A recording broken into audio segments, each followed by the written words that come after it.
Once a club kid, I'm always gonna be a club kid. It's part of my identity, it's part of who I am, it's part of my story, and I wanna share my story. My name is Steve, B&GC. I was born in Haiti, and I was the third kid of my parents, and my parents were really poor, and so they decided to put my brother and I up for adoption in hopes that we can have a brighter future and more fulfilling life. I lived in the orphanage for 3 years, and during those 3 years, I learned the reason why I was there was so I can get a new family. And me and my brother just found out that we were gonna get adopted and come to America, and we were super excited, and we were gonna just start a new life, you know? And then I remember this day very vividly. It was in 2010, my brother and I were in that 7.0 earthquake. I was playing outside with one of the kids, and the ground just started shaking, and then it was just super loud, and then chaos just broke loose. I remember that was like the scariest day of my life. I honestly thought I was gonna die. My parents in America got the news and they flew down immediately. And I remember the very first time stepping foot in America, and all my parents' friends and families were just there, welcome us in. And it was just like bombarded by just so much energy, and I'd never got that much attention before. But it was just so cool looking back to see how many people cared about me and my brother coming home.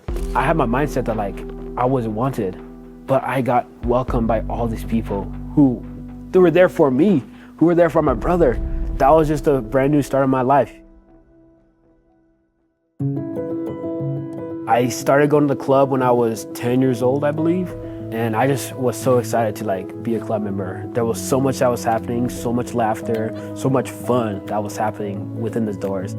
The staff members here at the club, they're so amazing. So many of these staff members just come here every day and just pour into these kids, you know, and they see so much potential in every single kid. Kids who might be coming from single families, kids who might be struggling at school, kids who might get bullied at school. And then they invest their time and energy into these kids. And not only that, but like they give the kids like opportunities to serve. They give the opportunities to reach out. They give these kids opportunities to be something greater than themselves.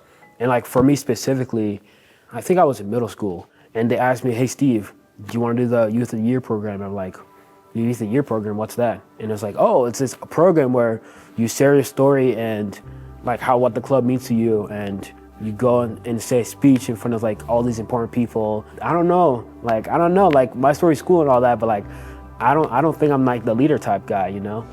The Boys and Girls Club saw a lot in me, and they poured a lot into me, and sometimes like I couldn't see that, but with their help, I was able to like see all the potential in myself, and not just see it, but like believe it too.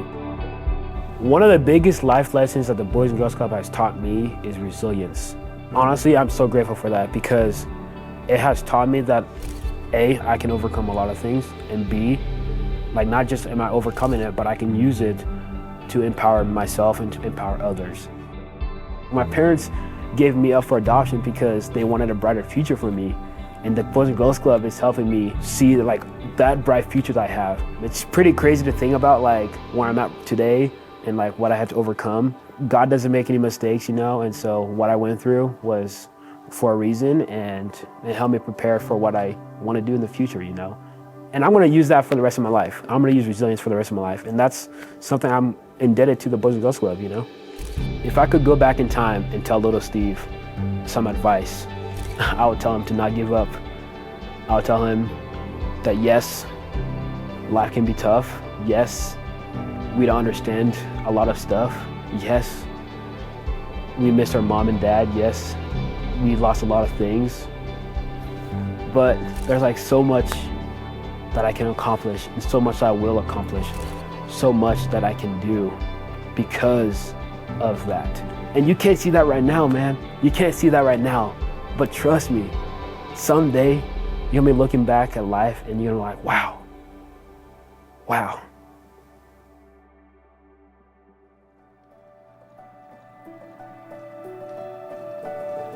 There was a story of a man who walked down to the beach, and he saw hundreds of thousands of starfish that was washed ashore. And one by one, he picked up the starfish and threw it back to the ocean. And this other guy walks by and says, hey, why are you throwing all these starfish in the ocean? There's so many of them, you're not gonna even make a difference. And the guy picked up the starfish and threw it back in the ocean and said, I made a difference with that one starfish.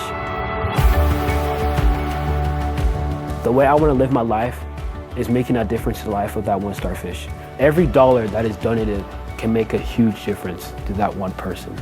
You might not reach every single kid that walks through the doors, but there's gonna be that one kid who's gonna need that staff right there. There's gonna be that one kid who needs that meal because they were hungry that day. There's gonna be that one kid who might be struggling with school, and yet he's gonna get help with homework and he's gonna be the next engineer. There's gonna be that one kid who's gonna walk through the doors that just needs the Boys and Girls Club, and you never know when that day comes. That's why I think the Boys and Girls Club is so impactful, because yes, we care about every single kid, but also we care about that one starfish. And with your investment, you can help that one starfish. You can help that one kid.